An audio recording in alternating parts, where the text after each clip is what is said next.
Heavenly Father, Divine Mother, friend, beloved God, Jesus Christ, Babaji, Krishna, the Hiri Mahashaya, Swami Sri Yukteswar, beloved Master Paramahansa Yogananda, saints of all religions, humbly bow to you all. Bless our meeting. Help us to attune our hearts and minds to thy presence. Om. Peace. Amen. Education for life is a very fascinating, obviously, I've been spending most of the last 50 years thinking about it, approach to Master's teachings. Are any of you parents? Let's see. Okay, yeah, good. How old is the child? She's 9. 9. Oh, okay, wonderful. Great age. But I actually wasn't going to approach this satsang for parents or teachers, which is my usual audience. But I thought, this is a more general audience. I talk more generally about this, what the contribution of education for life is to the whole path. First, maybe just talk a little bit about, there's a tremendous amount of focus or interest in education and in our lineage. We know the course that Master had his school in Ranchi, but if you read Autobiography of Yogi, you see that Sri Yukteswar had a kind of never-ending series of boys coming through that he was training. That was a huge focus for him. Lahiri he actually helped start a high school in Benares during his years. He had, of course, had children, and anyway, had a keen interest in education. It was a real source of inspiration for Master to start that school in Ranchi. And you could stretch it even further. You can go back to Jesus and his whole thing about let the children come unto me, for such is the kingdom of heaven. And Krishna and his whole, all those stories. I mean, Krishna was a boy, and all the mischief he got into. It's deeply embedded in, and basically it's embedded there because children are no different really than adults in essence. They're just souls. They're souls that are at a different stage on their journey, perhaps, than the adults. But the overlap is tremendous, huge.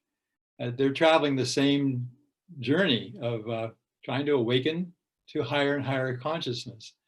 And one of the first things that I was connected to Swami Kriyananda helped me get in touch with was a little presentation that Master had. It was actually a little booklet that he'd written about but he used it in Ranchi.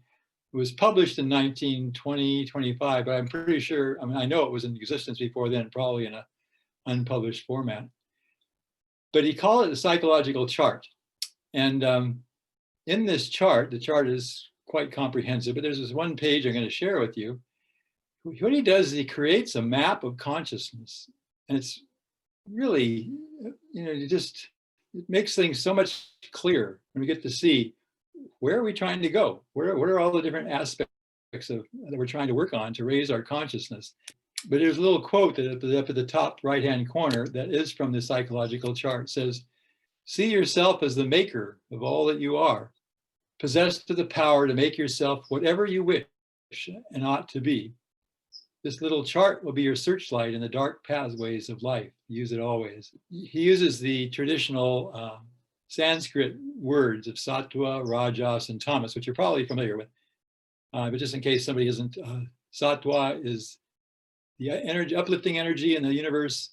Tamas is the contractive energy in the universe. And then rajas is just an activating energy. It doesn't have any plus or minus, it's just movement.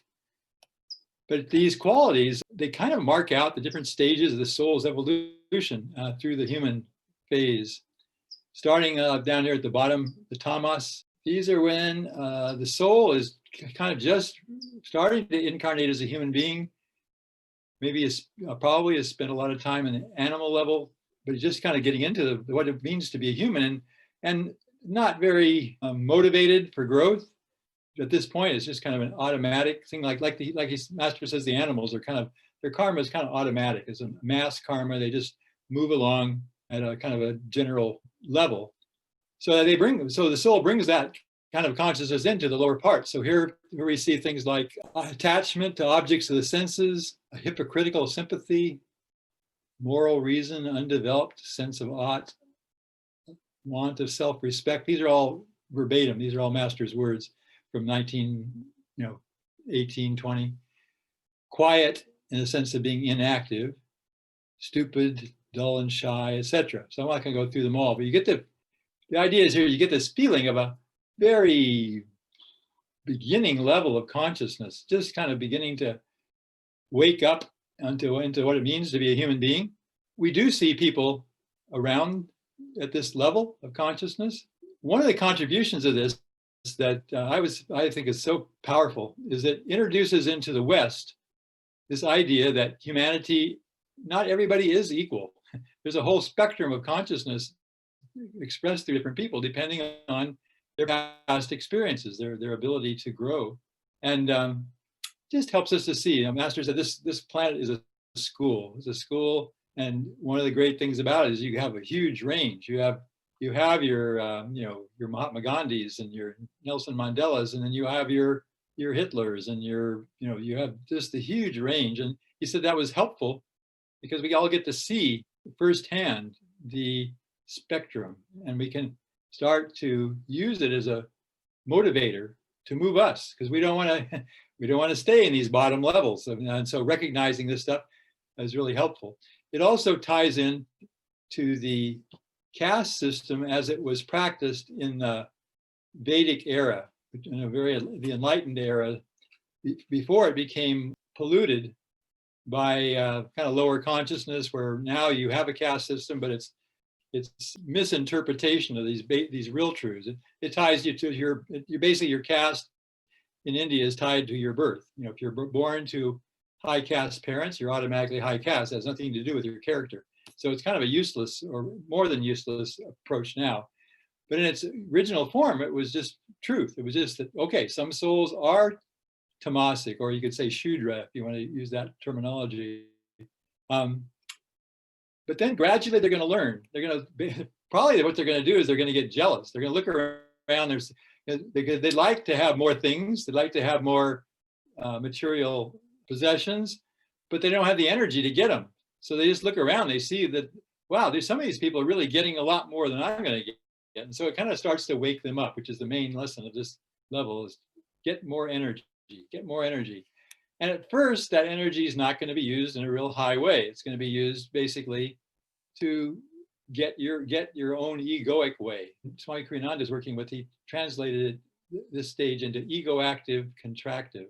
And he called the first stage the heavy consciousness. But here you can start, if you read again, you'll just see there's more energy, not necessarily more wisdom, but more energy. So egotistic love, dutiful for fear of punishment, fidgety, crafty, imitative, selfish, revengeful. Again, we all know people that behave this way. We also probably occasionally see it in ourselves, but I hope, probably not very often at this point in our journey. But it is another stage on this journey towards enlightenment. Then he goes up through the pure rajas, which is now just tremendous amounts of energy, but again, not so tied to the ego, but still not uplifted. So occasional truthfulness with selfish motive, fickle, adroit, over-serious, smart, impulsive, demonstrative, all these things are just active, they're just active. But what's going to happen to the soul is that somewhere around here, it starts to get a little inkling that, my happiness is not going to be in material things. It's going to need to include other people. If I start including other people into my motivation, trying to help others, not just myself, I actually am going to start to feel a little better. So that's the whole lesson here. They're going up through these next couple of levels. This one here, Sattva Tama, is a fascinating one. It's a combination of the upward and the lower. They kind of balance each other out. You can see lip sympathy without deep feeling, moral reason, having a sense of ought, but going astray through the force of previous tendencies. Anyway, it's just a kind of again, an in between. But here with Sattva Raja, we get into where we start to see the beginnings of what people start practicing on the spiritual path. They're starting to get clued into, okay, how do I expand my awareness to include other people? So things like loyalty, love for parents, relations, friends. So it's practicing love for others, but right at this point, it's still those others who are directly connected with me. It's not free yet. It's still tied to these egoic definitions. Initiative sympathy, I think that's supposed to be imitative sympathy. I think it's a typo.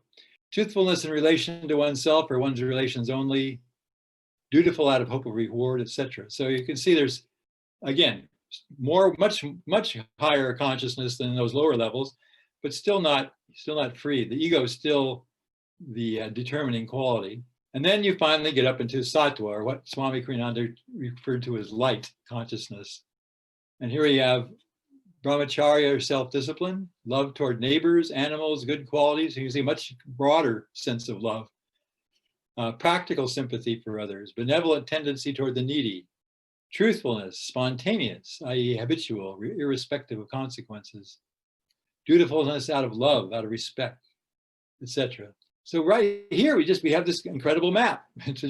We can look at life from this perspective, and we can put anything in there. We can put politics in there, we can put healthcare in there, we can put family relationships, and it just gives us a directional focus in a very clear way. So anyway, this is one of the very first things that I got to see in terms of developing a school. So it was like, okay, the question, how do you turn this into a school?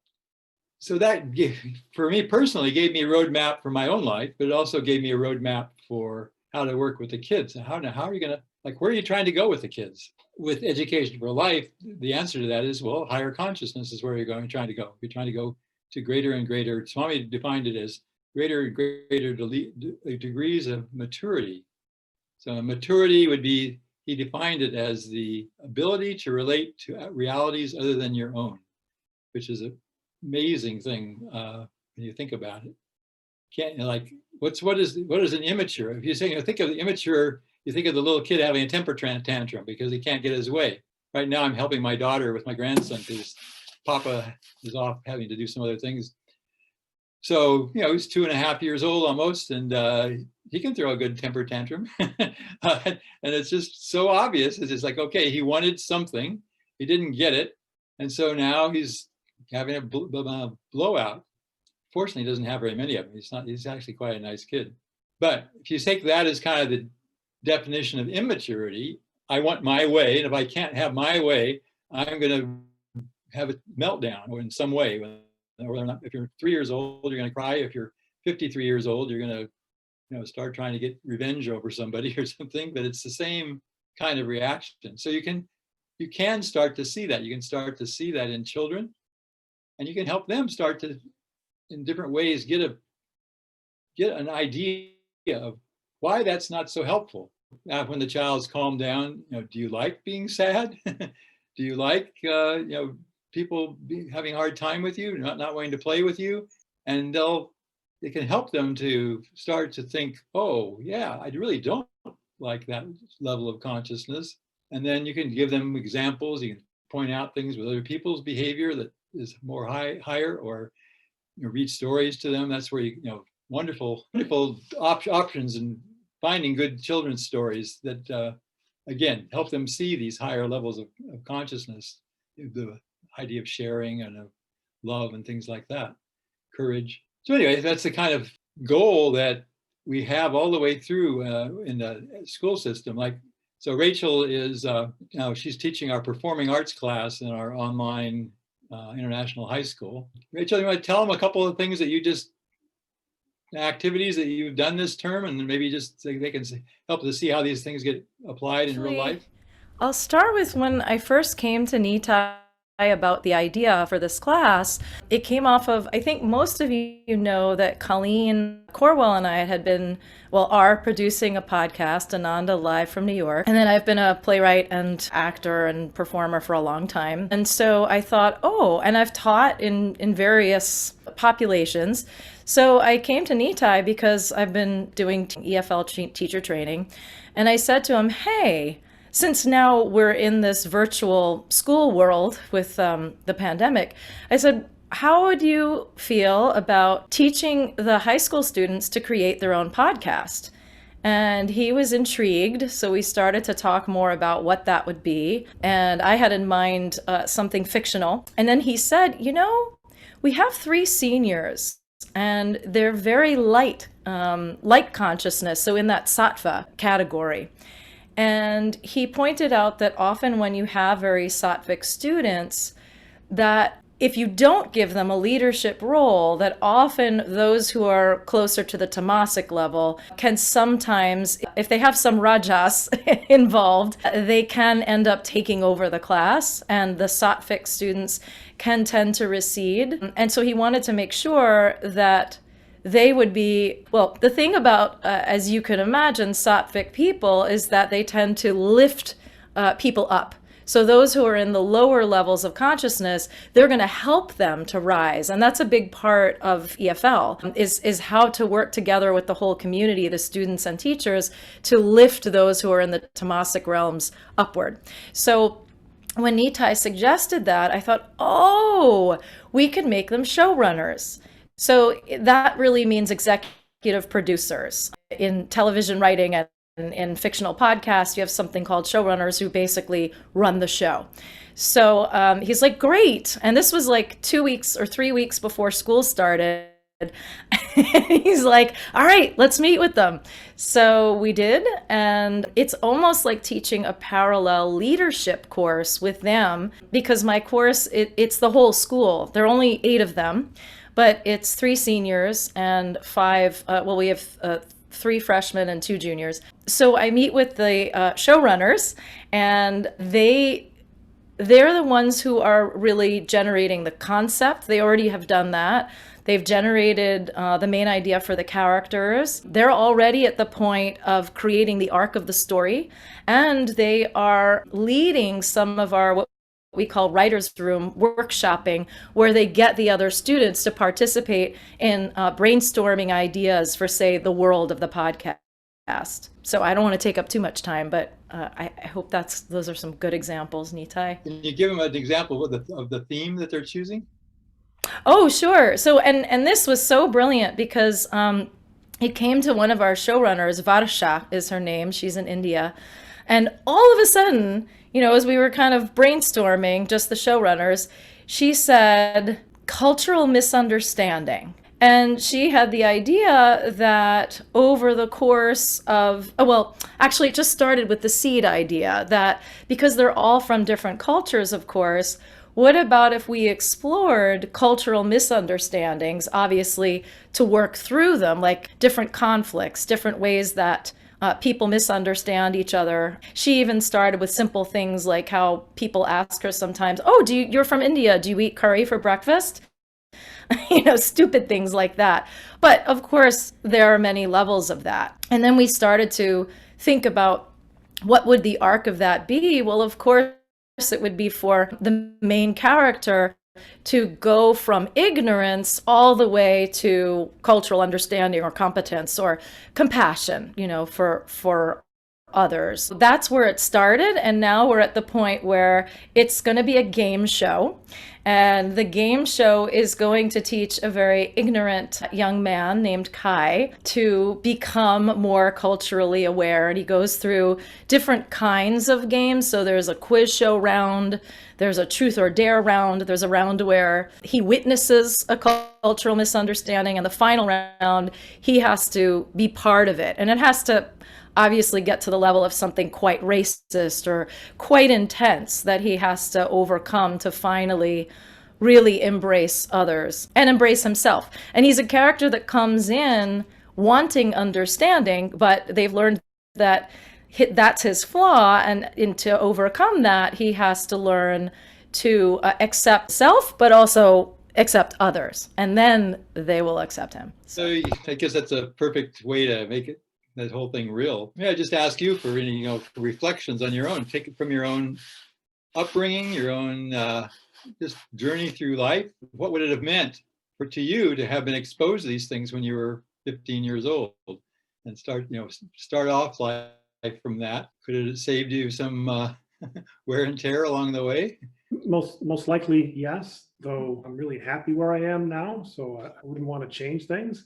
But for my daughter, I can certainly try to spare her some of the pains that I went through to help her to grow, which is what we're doing. We're trying.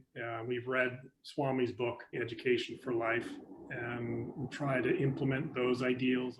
Some souls bring it in with them. Obviously, they're coming in, they're, quote, older souls. They've picked it up on their own. But also, the way that Mercedes, the younger, she came to our camp when she was about 14 or 15, and that was her first experience, but she fit right in. She was like, there was no transition at all.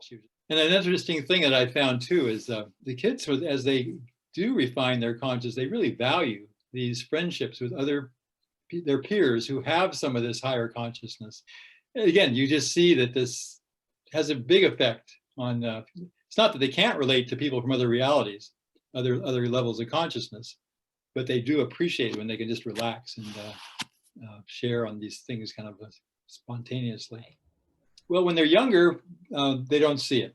It's just something for teachers and parents to look at. But when they get to be teenagers, I do share it with them. I ask them to introspect. It's a little bit different format. Be aware that that where they are or where they see themselves as. Then one of the teachers will work with them individually on these things. Get a chance to compare notes and see, well, the student might see themselves one way, and then the teacher can point out, maybe this other part you're not looking at clearly, or at least this is what I see. And anyway, they're ready. Usually by that time, they're ready to be self-aware and start to see, be able to introspect. And also, I like them at that page level to set their own goals. To set a goal of where would you like to work on? What would you like to work on in this area of consciousness development, and get real specific. We have something called the life skill cards. So these actually come in earlier. These cards are prepared for kids about 9 years of age, but we use them up with the teenagers too. So there are 15 of these different, we call them life skills. So this is one, making friends. And it's incredibly important to children. Children are that's huge part of their life is having enough friends and having a good friends. So this is the card. It's got a front and a back. The front is a picture of an animal that goes with the card. There's a yoga posture that goes with it. And then there's this saying. This one happens to be my master. Most of the time I chose other people, but this one's so well put. There is a magnet in your heart that will attract true friends. That magnet is unselfishness, thinking of others first.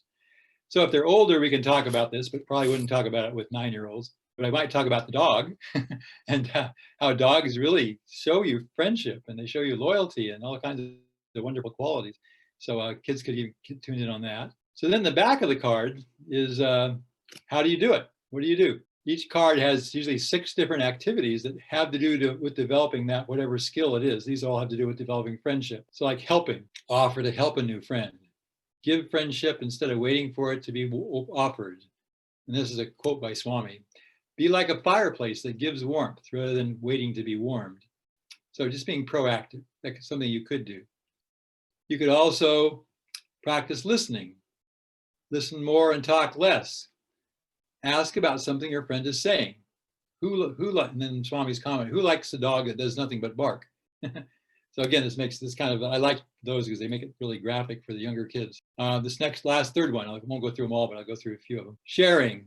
Share your happiness, not your bad moods. Would you rather share a rainbow or a wormy apple? So they just look these over. I say children to look over them, and we might read them as a group, have a discussion about them. But then the action part is, I want them to choose at least one of these things to practice for the next week. So they will think about it, and they'll check off one. If they could try more than one if they think they have the time and energy for it. And then here's our little chart that we keep. Depends on the age. If they're younger, I'll bring it out every day and remind them about it. If they're older, I'll kind of leave them more on their own for the week. But they just make a check. First of all, they check what they want to do, and then they keep track of, did they do it on these different days? And then at the end of the week, we have a little sharing, and everybody gets to talk about what happened when they were working on this particular quality. They might not all be working on friendships. They might, sometimes there's a variety of things they're working on, but it's usually very interesting, what they learn because they're focused on it.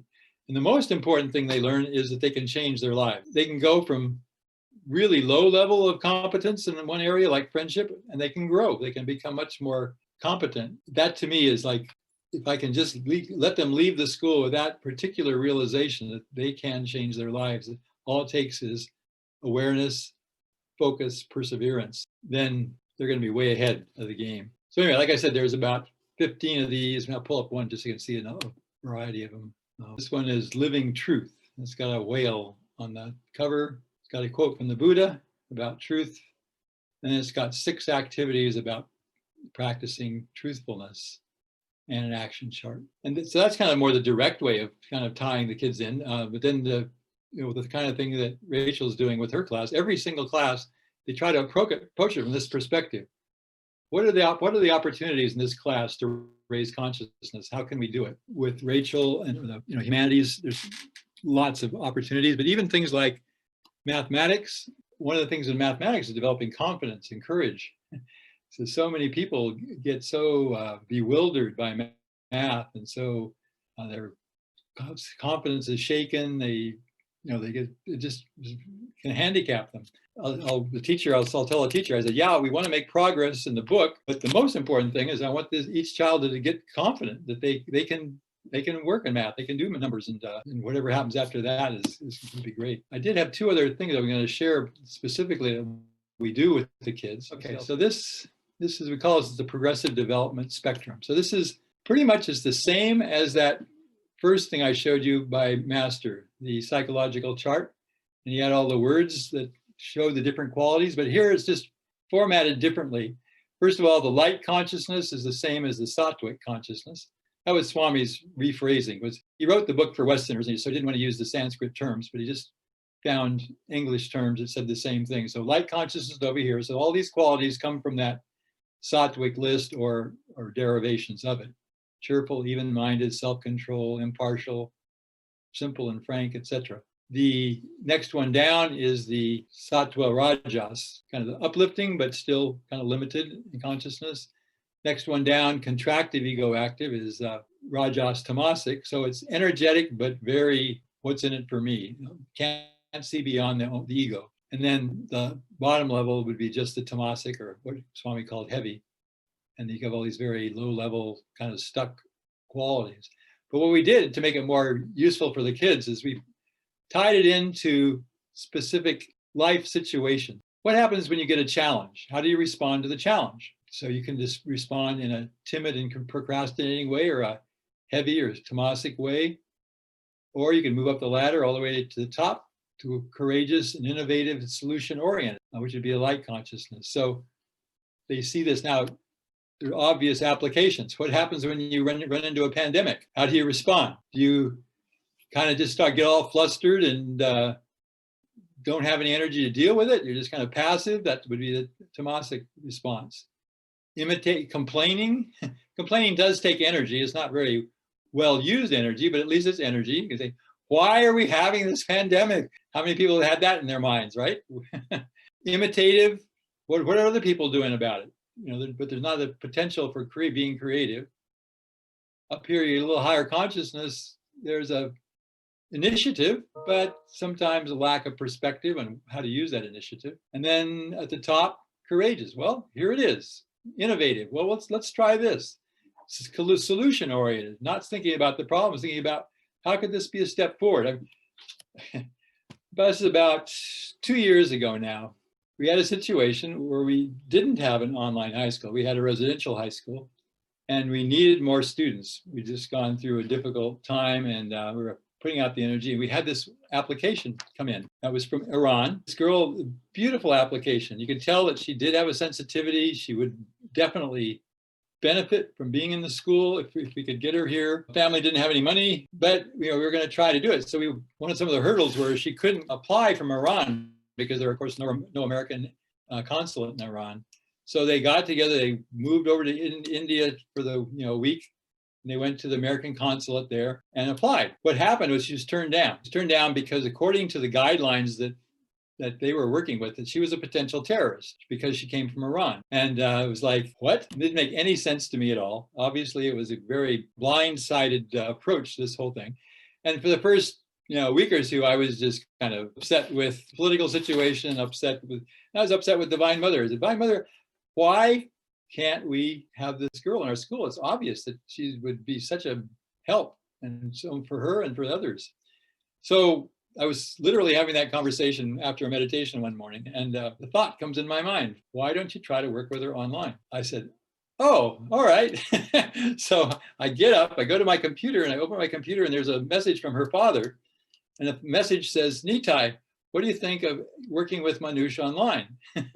And so it was like, boom, boom, from two different directions simultaneously, this thought enters the stratosphere. And so we did. It was pretty chaotic because our schedule was set up for people going to school in California, and we couldn't change it at that point for one person. So I said, Manoush is the girl's name. I said, Manoush, we'll try this, but you have to be super willing because you're going to have classes at 1 o'clock in the morning, 2 o'clock in the morning. She said, oh, no problem. And it wasn't. I mean, I was her math teacher that year. And one day I said, okay, are we ready for the math test? She says, oh, Nitai, could we do it at another time? It's 2:30 in the morning right now, and I can't stay awake. Anyway, so we did it. We got through that first year. That would have been spring of 2018. A year ago, we opened it up to some other students and adjusted the times a bit.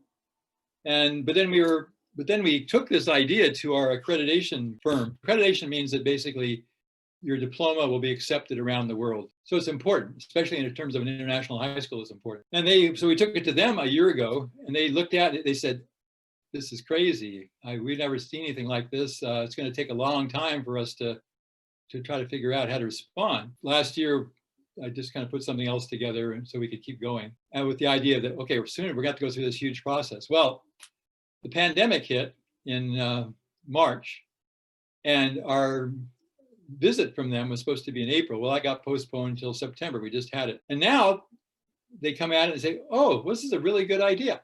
And in terms of going back to that other chart of being solution oriented, it was like the pandemic became a help to us almost directly, so that there are positive things. There are certainly negative and challenging things too. But again, where do we put our consciousness? Where do we keep our minds? So to help the kids see these possibilities with their teenagers and below, it just helps enormously with how you deal with life later on. Because the kids that they've chosen this. The students all had to, we don't, our application process is we don't accept a teenager unless they apply. Of course, their parents have to be supportive too. So every student has chosen this, so they're motivated to make it happen. And it doesn't mean everybody's perfect, but you're working with a baseline of cooperation, which makes a huge difference. I feel like that is one of the things that's wrong with most of our traditional education with teenagers, is that they were still trying to make decisions for them all the time and trying to treat them like children. And they're simply not there anymore, so they start resisting. In the current situation, I think it must be amazingly difficult, if not borderline impossible, some of these things. The kids didn't want to go to school. Some of them didn't want to go to school in the first place. Now they're being asked to do it online. And there's lots of ways to just, like right now, if you see somebody doesn't have their video on, you have no idea what they're doing. And they could be watching TV shows or whatever. And so it makes it extremely hard. My prayer is that people will simply see this as an opportunity to learn and really start to change some of the basic approaches to how we work with kids in schools. To finish this chart off, we've got response to challenges. What about readiness to share? This is something where you can watch, like my grandson, who's 2 years and 3 months now.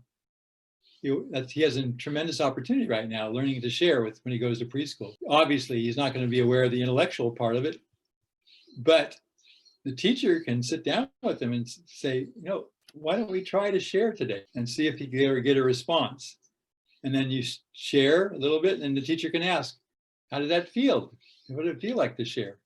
And they can, even at 2 years old, they can start to get a feel for, oh, when I shared today, my friends were friends who I wanted to be around. They wanted to be with me, or somebody shared with me. And then when I didn't share, when I was, trying to keep my toys for myself, nobody wanted to play with me, something like that. So you can bring these things in really, really early. Again, you wouldn't try to intellectualize this stuff with a little kid. Truthfulness, how to respond to truthfulness. And this can be brought in early on. What about work and duties? You can work with this in real specific ways. I was sharing with people, like, we always have cleanup time if we're in, except we don't have cleanup time on the online school, but this is from pre-COVID.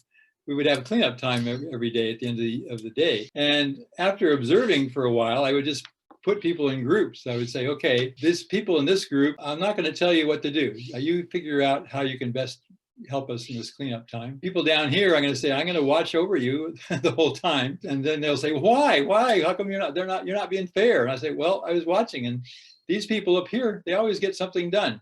These people over here, they never get anything done. Kids can say, oh yeah, that's right. So they can just, again, see that there's different responses. General disposition, interaction with others, personal appearance, and then reaction when correct. This is a really good one, because when you're corrected, your ego just jumps up to right and front and center. You can just see it so clearly in our own sense, not just with the kids. Anyway, this teachers, I'm asking the teachers usually about this time of year to fill this chart out on all their kids, and then we'll do it again in the spring so we can track growth.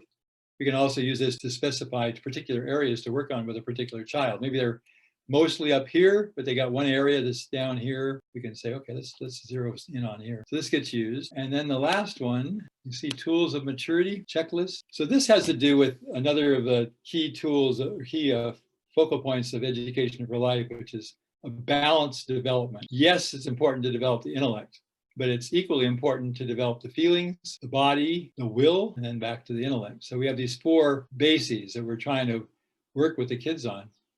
And so they have these different activities within, like with the body, there's different, your diet, getting up in the morning. These are keyed directly into those life skills I started to show. You'll see that like friendship one is here. There's a feeling thing, a social skill. Truthfulness has to do with willpower. And then the intellect is not just memorizing a bunch of data. It's, has to do with attentiveness, introspection, concentration. Here, depend, like if the student is filling this out on themselves, they would say, okay, on a scale of 0 to 10, where are you right now? And then where would you like to be, say, at the end of the semester? And at the end of the semester, we'll pull the charts out again so they can see where they've made progress or not. It helps to just broaden their perspective about what education is all about, what's important. This makes it much more interesting in the classroom to have a broad band of focus rather than just who got the top score on the standardized test. And again, if you looked over this chart, you could say, some of these areas right now you have probably mastered your diet if you have a healthy diet. In all of these, for people who haven't, you can look around and you can say, oh my gosh, I know some adults that completely have no idea how to get up in the morning. They're always constantly late. They constantly can't get their things in on time. Well, they're handicapped. They're handicapped because no one ever helped them learn this skill. And so they stumble around that part of their life, and their life could be much better if they just worked on it and saw that you could work on it. Getting exercise, another one, your posture, cleanliness, physical appearance. These are the things not the only things you do with the body, but they're some of the most important things you can do. And then the feelings, you have things like friendship, choosing happiness. This is direct from Swami. That was one of the themes that he worked with us on for so long. Just happiness is a choice, practicing peace, working with others, expanding sensitivity. So all those feeling type things. And the willpower things are self-control, initiative, perseverance, orderliness, and then the intellect things. You get a very well-rounded person that goes through the school that way. They're thinking about these things from the time they're really little. Some of the preschool teachers use those. They adapt the card. There's mostly pictures at that point. They're trying to get across the basics there. You can start, and then those things like friendliness, calmness. I remember teaching a calmness class to some 5-year-olds, and I wasn't sure if they were getting it or not. But then I was watching at recess that day, and one of the little girls was sitting on the bench and just enjoying herself. And the little boy came running up to her and very excitedly says, "Come on, we're going to play a ball game. We're going to come on over with us." And had all this Rajasic energy, and she looked at him and just said, "No, I think I'd rather stay calm." which is another part of this self-awareness of how do you feel? What are your priorities? One of the nicest compliments I ever had over the years, it was from a lady who knew a lot of our kids. She was actually a school counselor for a different school. And one day she said, you know, your kids are really different. And I said, well, what do you mean? How are they different? She says, they know who they are. They're right at the forefront of their own karma. They can deal with life and grow from it rather than just sitting there and letting other people define their agendas that way. So there's an enormous amount. These ideas, I really do believe, I know, of course, I'm biased, but I believe these ideas, they may not have the name education for life, but I do think they provide a lot of the blueprint for the next wave of education on the planet.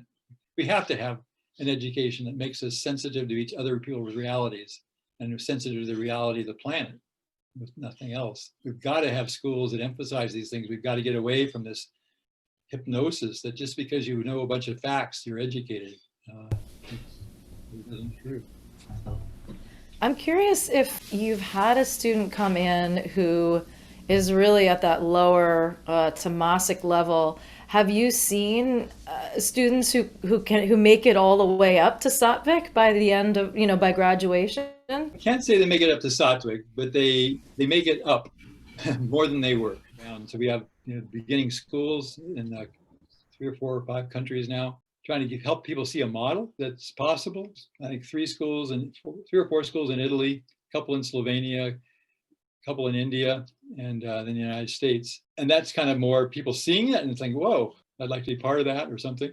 But then we also do online teacher training, teacher and parent training, actually, where people can just sit down for a series of classes and go over a lot of the same material in more depth. Some people take it back to their classrooms. I just finished a little mini video course called Meditation for Teachers, because I feel that's one of the first things you can share to people. No matter what situation you're in as a teacher, if you can learn to meditate a little bit, you'll do a better job at what you're doing. You'll lower your own stress load.